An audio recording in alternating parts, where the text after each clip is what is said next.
Obrigado. Paz de Jesus, meus irmãos. Antes de nós começarmos, eu gostaria de pedir licença para fazer uma indicação de uma literatura para vocês.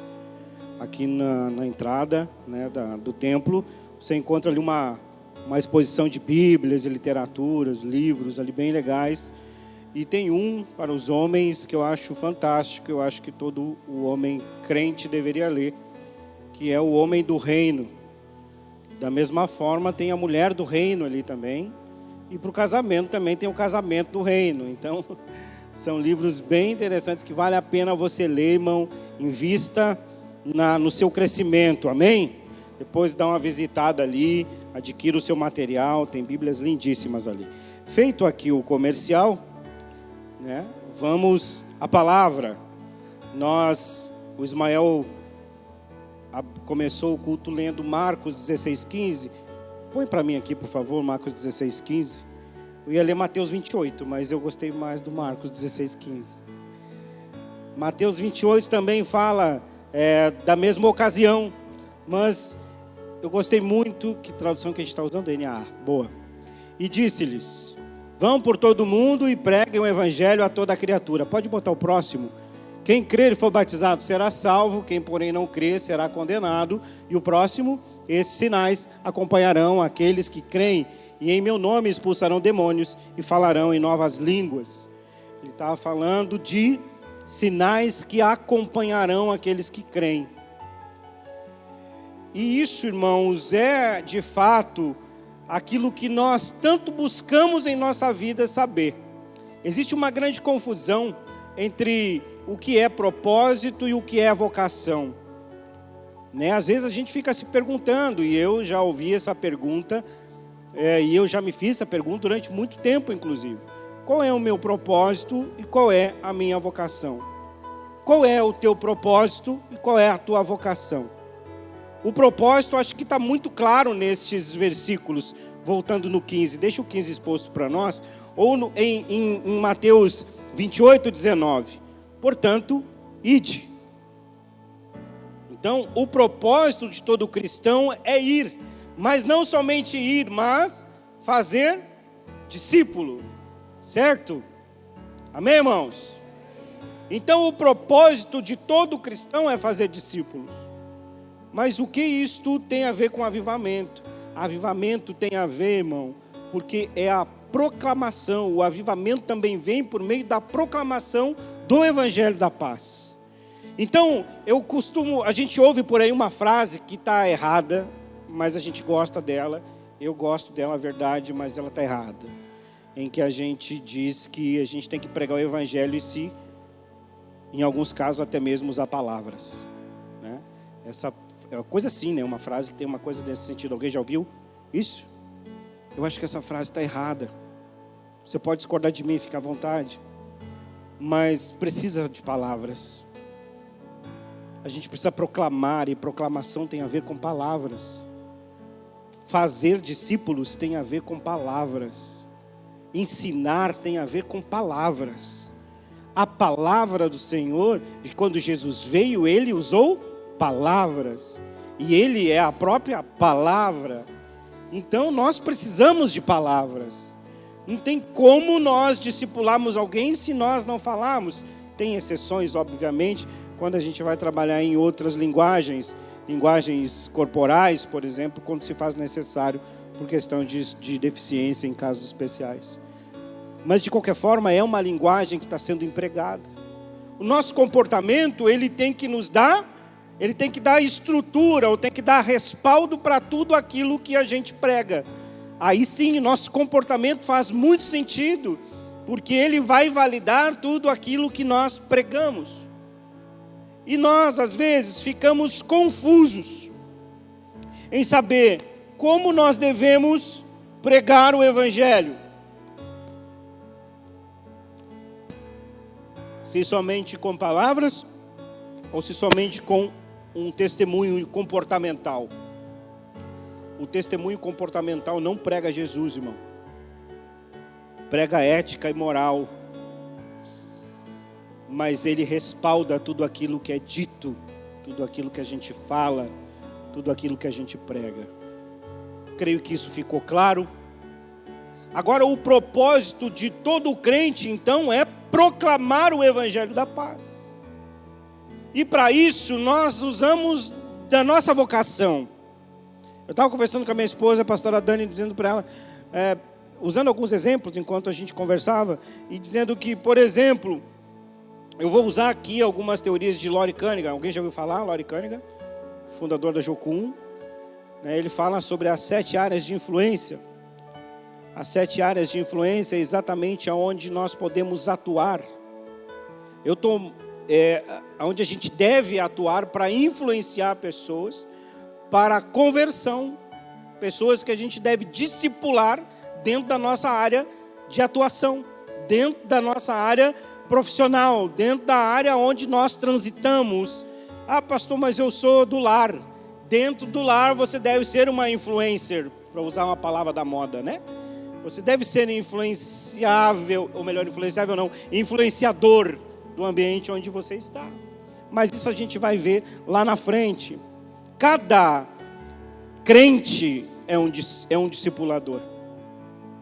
Eu estou lendo o Século do Espírito Santo. Não sei se alguém já leu esse livro. Eu leio bastante, eu leio como quem está com fome, assim, sabe, irmãos? Esse ano eu já perdi a conta de quantos livros li. Parei de contar o dia que eu falei para o Ismael a quantidade de livros que eu estava lendo. Eu parei de contar naquele dia. E eu estou lendo o Século do Espírito Santo. E esse livro, ele é tão fantástico que ele mexe com as nossas vertentes pentecostais. Porque ele nos traz relatos de pregações, de preleções, de pessoas movidas pelo Espírito Santo de Deus de forma absurda a constranger aqueles que lhe escutavam. Era algo fora de sério, irmãos. E ali ele relata desde 1900, do primeiro dia do ano de 1900, a primeira mulher que teve um encontro com Jesus no Kansas, e ela foi batizada com o Espírito Santo, e ela falou por uma semana em mandarim. E ali ela pregava naquele idioma, e ela escrevia nesse idioma. E assim vieram tantos outros, como Azusa, que todo mundo mais fala, né, de Azusa, e de tantos outros movimentos que houveram. Faz uma referência ao sul do país, aqui do Brasil, do avivamento que veio em 73, 76, que vem da Argentina e toma conta do Rio Grande do Sul. O grande avivamento tomou conta do Rio Grande do Sul, né? Joãozinho lá do Liberta-me, ele fala sobre esse avivamento no livro dele, Quando Sopra o Minuano. E aconteceram coisas absurdas aqui no Rio Grande do Sul, curas inexplicáveis, porque as pessoas dedicavam suas vidas à pregação do Evangelho da paz. Não existe uma receita para avivamento, existe primeiramente um avivamento muito pessoal e íntimo. Então o avivamento que surge, ele surge de pastor Kleber. Primeiro de depois de outros. E essas brasas juntando-se, transformam-se numa grande explosão.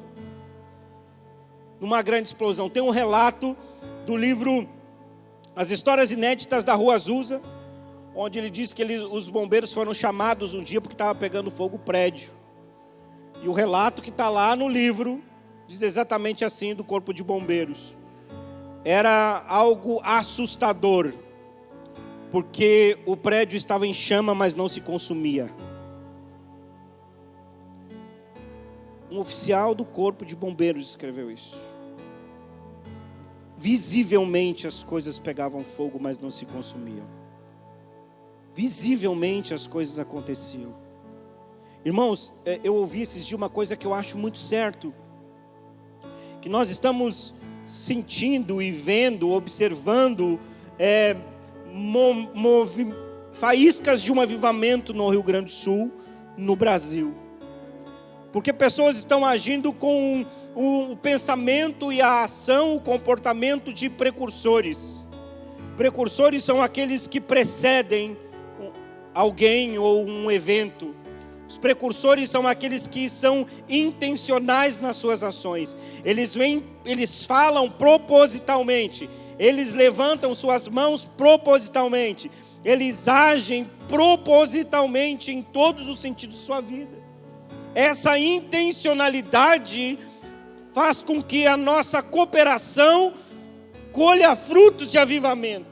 São pessoas intencionais em tudo, absolutamente tudo. Os precursores sabem exatamente o que estão fazendo.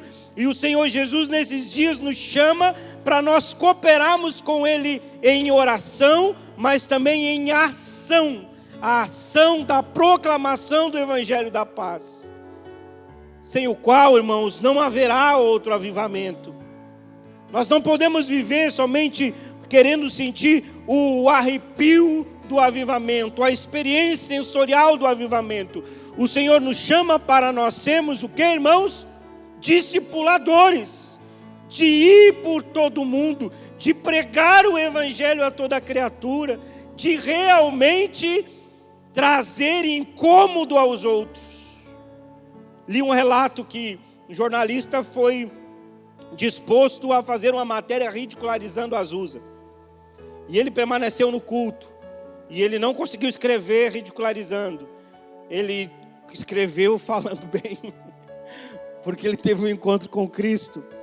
O outro que não foi, escreveu de casa aquilo que ele ouvia de relatos. O testemunho contra a igreja trouxe mais pessoas para a igreja. Porque ninguém para a obra do Senhor. Ninguém para. O Evangelho nunca perde. O reino nunca perde. Evidente, às vezes, visivelmente, parece que sim, mas ele não sofre dano, porque nada foge ao controle do Senhor.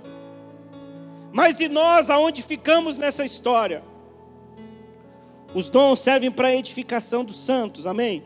Efésios 4:16, bota ali para nós. Efésios 4:26, enquanto a gente vai analisando as coisas aqui. Todos nós temos dons, irmãos. Cada um de vocês tem um dom.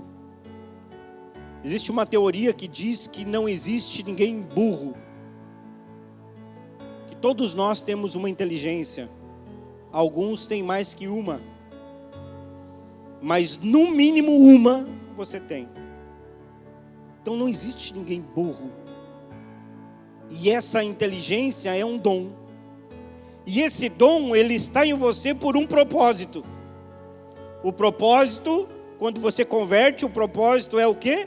A edificação dos santos. Não deixem que será que é isso aí mesmo, moço? Efésios 4:30. É isso.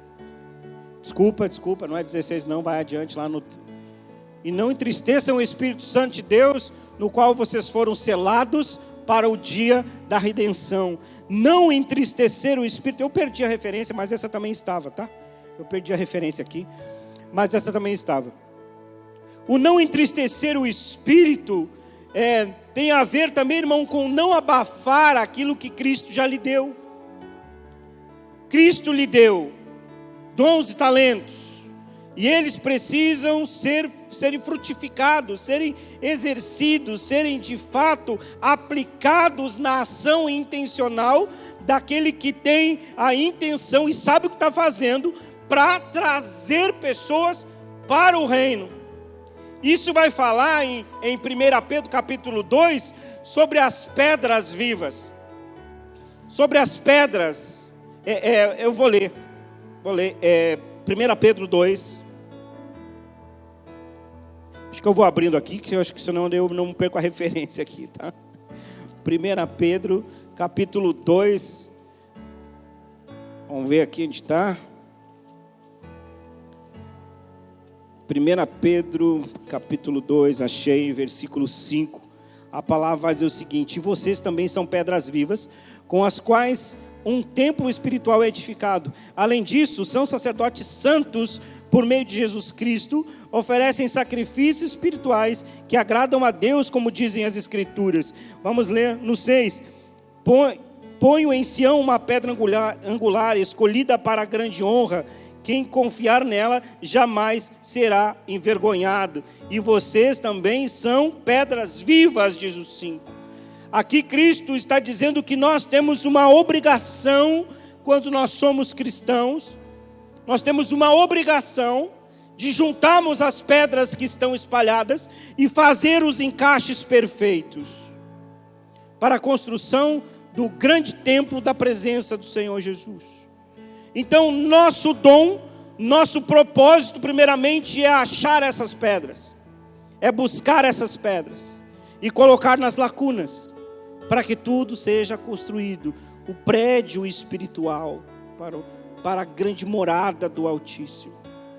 Nós temos um propósito, então, isso não há dúvida. Mas como que eu vou agir no meu propósito, então, irmãos? Como que eu me comporto diante disso tudo? Lori Cunningham, então, vai dizer, aqui está, então, a lista, vamos ler a lista. As 7 áreas de influência: família, o lar, a religião, a igreja, a educação, escolas, universidades, governo, a política, a mídia, a comunicação, as artes, a economia, tudo isso, irmão, está dentro das 7 áreas de influência. Nós vamos discorrer um pouco sobre isso. Vamos considerá-las. A família.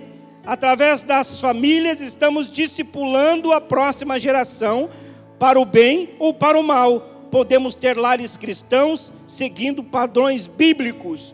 Então, irmão, você que fica em casa, você, irmão, que trabalha em casa, agora com essa história do home office, a gente fica muito por casa. E às vezes tu pode te perguntar, mas eu não estou interagindo com ninguém, como é que eu vou influenciar alguém? Influenciar alguém dentro de casa. Êxodo nos ensina, não vou lembrar a referência do capítulo, Êxodo nos ensina que os pais deveriam colocar os filhos sentados e transmitir a lei para eles. Isso é uma área de influência dentro de nossas casas. Se nós não formarmos nossos filhos, se o esposo não edificar a esposa, purificar a esposa por meio da palavra, ele está pecando com isso. Se a esposa não edificar o esposo, ela também está pecando por isso.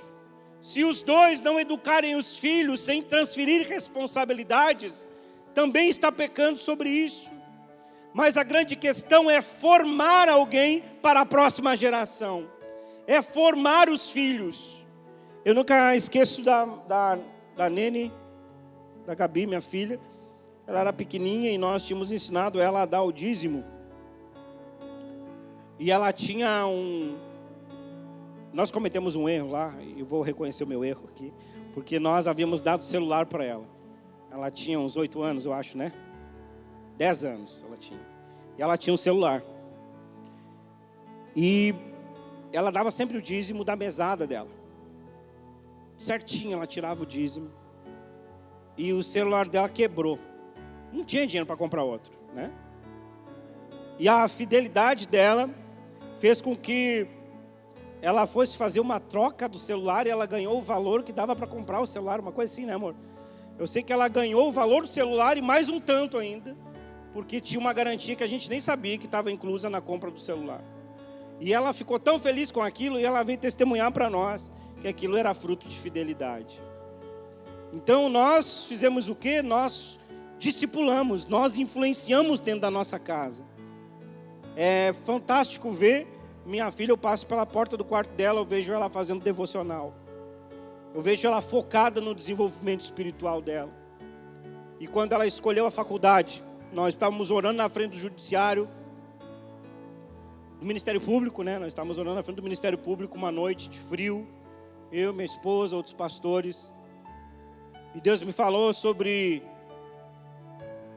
a vocação da minha filha na área do direito, para influenciar aquela área.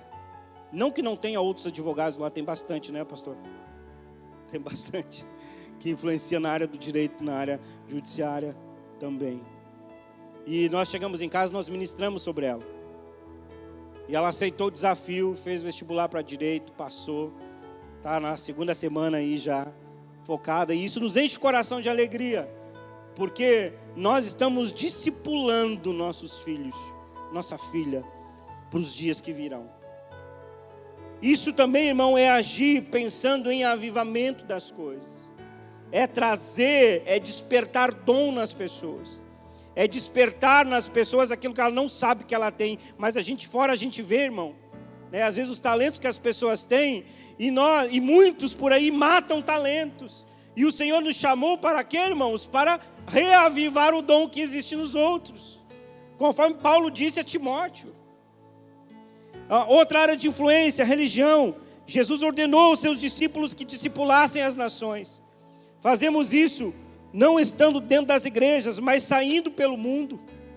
Dentro das igrejas é o momento do nosso congregar, de nós nos aquecermos juntos, de nós crescermos juntos, de nós nos empoderarmos juntos, tanto de conhecimento quanto de oração um dos outros, da história do suportar, né, do dar suporte um para o outro. Aqui dentro é lugar disso, de nós carregarmos as cargas uns dos outros, de nós darmos suporte para os outros, de nós ensinarmos e sermos ensinados, de nós queimarmos aqui dentro. Para lá fora, nosso relacionamento com os não da fé fazer sentido.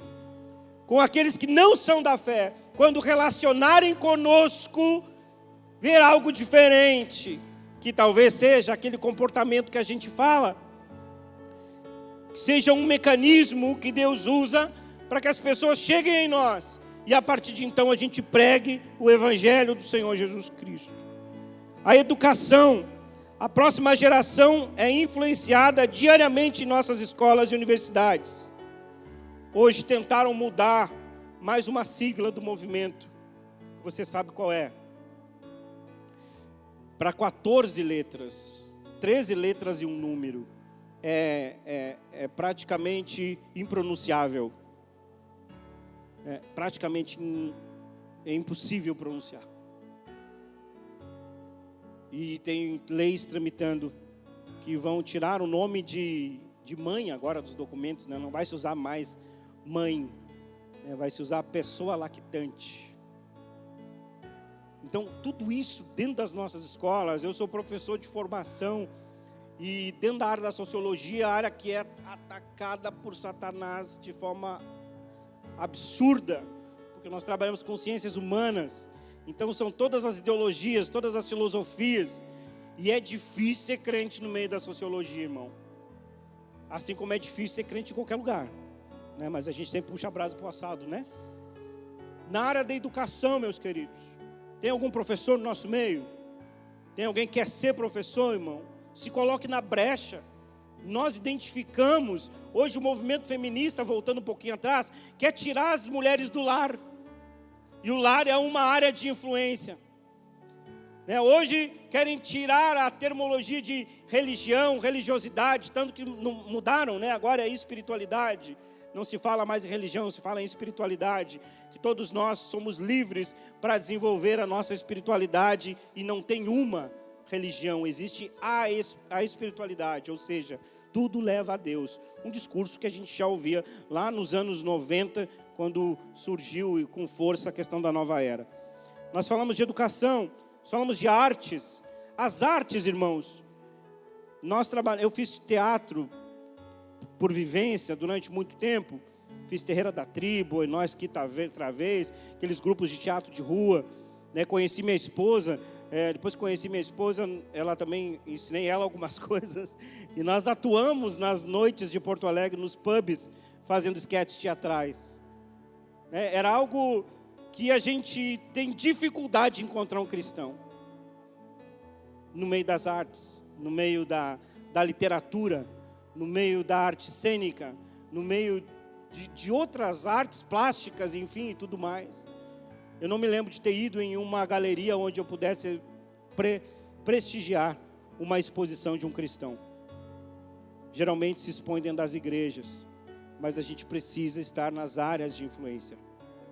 A gente precisa expor o nosso material. A gente precisa escrever nossas poesias e publicar as nossas poesias. Nós precisamos fazer a nossa esquete teatral e apresentar onde tem povo precisando de uma mensagem de impacto. E nós temos potencial para isso, queridos. Vocês têm, o povo de Deus tem, o Deus nos encheu de criatividade. né? A mídia, jornalistas cristãos, eu faço parte de um grupo de jornalistas, mesmo não sendo parte de um grupo de jornalistas cristãos que é Comunicando o Reino, né? Onde muitos relatam as dificuldades que tem de trabalhar na Globo, de trabalhar no G1, que muitos deles trabalham, né? Muitos deles hoje trabalham para a Lagoinha, são os mentores que dão sobre a comunicação do reino, que nos ensinam como lidar com rede social, textos e tudo mais. E eles estão lá, trabalhando dentro da Globo. É aquela história de orar pela prosperidade da cidade, lembra? Que cidade que era aquela? Babilônia. Orar pela prosperidade da Babilônia, irmão. Daniel fez isso maravilhosamente bem. Se posicionou como filho de Deus. E dentro de Babilônia se tornou um ministro do Senhor. Influenciando inclusive a reconstrução de Jerusalém. O restabelecimento do culto em Jerusalém. Quando Ciro mandou que ele fosse. Mas é uma outra história. Aí, o governo, nós estamos vivendo um ano político, um ano eleitoral na verdade, né? Políticos são todos os anos. Estamos vivendo um ano eleitoral, onde nós precisamos estar muito bem posicionados e escolher os nossos candidatos. Esse ano nós vamos escolher governador, deputado estadual, federal, presidente, senador, acho que é uma vaga para o Senado, se não me falha a memória. Então, olha quantos votos nós vamos ter que depositar na urna. Quantos votos nós vamos ter que dar, acreditando que nós vamos colocar homens e mulheres lá, que vão lutar, que vão legislar, para que as coisas de fato não percam, não saiam do controle, né, irmãos? Apesar que já saiu muita coisa. Homens e mulheres que vão estar lá influenciando o sistema político. Homens e mulheres que não vão se corromper. Homens e mulheres que vão defender as causas que nós defendemos, que a Bíblia nos apresenta como correta. Então, tudo isso são áreas de influência, a economia, né? E enfim, e tantas outras além destas 7 que eu disse. São áreas em que nós precisamos atuar. O ID de Jesus. Eu entendo que muitos de nós temos chamado transcultural. E eu acho isso tão lindo, irmão, tão lindo. É uma coisa que queima em meu coração. Existe chamado local, que hoje não existe mais local, existe um outro conceito, que é o clocal agora, né? Que o mundo globalizado transformou tudo. Então o local praticamente ele é global, porque nós temos informações instantâneas de qualquer lugar do planeta. Mas o nosso chamado local, com influências globais, devem trazer impacto sobre as vidas das pessoas. Da mesma forma como o meu chamado transcultural deve trazer impacto sobre a vida de pessoas. Da mesma forma como o teu chamado do lar deve trazer impacto sobre tua casa, sobre tua mesa. Steve Jobs, no filme dele, mostra que todo mundo sabe quem é, né? Fundador da Apple. Na mesa dele não tem celular. Na mesa dele, ele que inventou o iPhone e todos aqueles equipamentos da Apple. Na mesa dele, na sala de jantar deles, não tem celular. Eles têm que deixar fora. Eles têm que deixar fora, irmãos. Porque a comunicação global, às vezes, nos tira o foco. Discipular no lar, discipular no governo, discipular na educação, discipular no serviço, discipular nas artes da economia. Abra comigo Timóteo para nós ir encerrando. Timóteo, 2 Timóteo capítulo 1.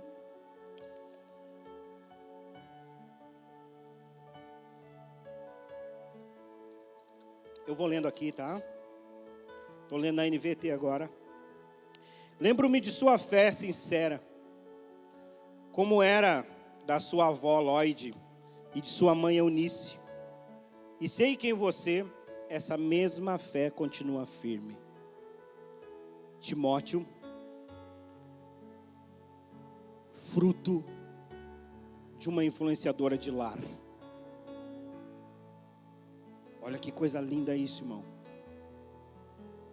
Lembro-me de sua fé sincera, como era da sua avó Lloyd e de sua mãe Eunice. e sei que em você essa mesma fé continua firme. Que responsabilidade nós temos em casa. Por isso quero lembrá-lo de avivar a chama do dom que Deus lhe deu quando impus as minhas mãos sobre você.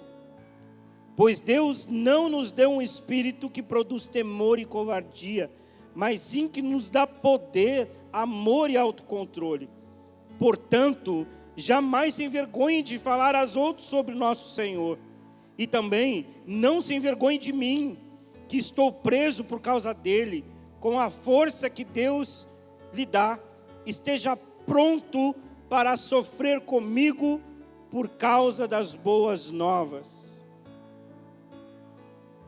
No seu último documento, talvez, Paulo escreve a sua última carta cheia de virtude, enviando ao seu discípulo Timóteo, dizendo: Timóteo, olha só, te lembra de uma coisa, a fé que tinha a tua avó, que tinha a tua mãe, ela está em você.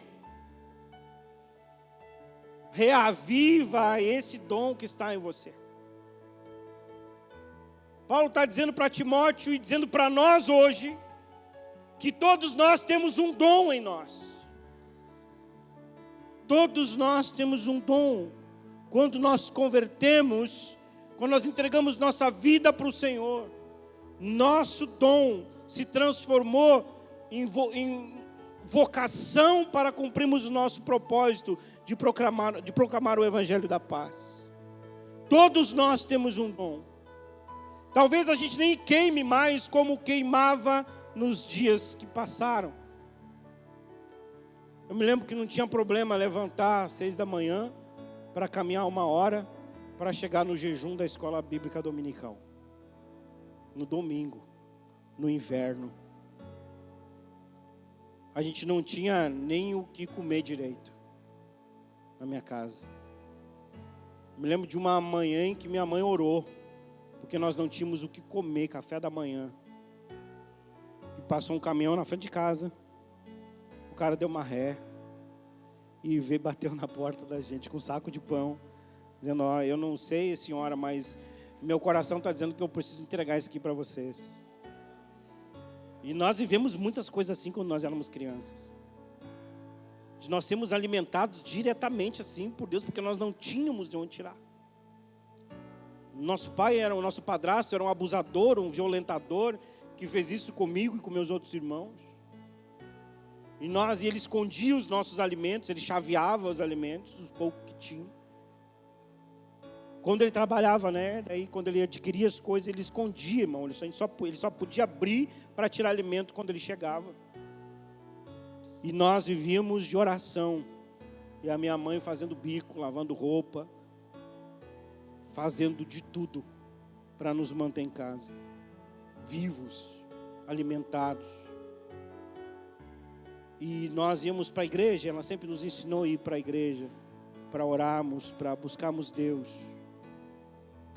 E quando na adolescência tive uma experiência com o Senhor, queimava em mim isso, que não queima mais tanto hoje. Eu me lembro que 10 anos atrás, depois de ter voltado para a fé, depois do meu período de abandono, há 11 anos, né, meu amor? 11 anos. Hoje, quando eu ouvi uma canção, eu me lembrei daquele momento. Quando eu estava voltando para Jesus, há 11 anos atrás, eu liguei a TV, uma noite em que eu estava de ressaca, com o repé da cocaína, e zapeando na TV, passou o R.R. Soares, e estava cantando o Thales Roberto, um cara que eu nunca tinha ouvido falar na minha vida. E ele cantava uma música que falava aquela Deus da minha vida e tal e tal, mas tinha uma outra que ele cantou naquela mesma noite, que era sobre um rio que fluía do trono de Deus. Aquele mesmo rio que a palavra vai nos dizer lá em Apocalipse. O mesmo rio. Aquela noite eu queimei por Jesus. E talvez há tantas atividades, tantas informações, tantas responsabilidades nos tiram esse fogo todo. Resgate dentro de você, irmão, aquilo que você sabe que Deus colocou dentro de você. Reaviva o dom, irmão. Reaviva o chamado. Deus já lhe confiou, está aí dentro de você, irmão. Está aí dentro de você. Eu queria convidar você para ficar de pé.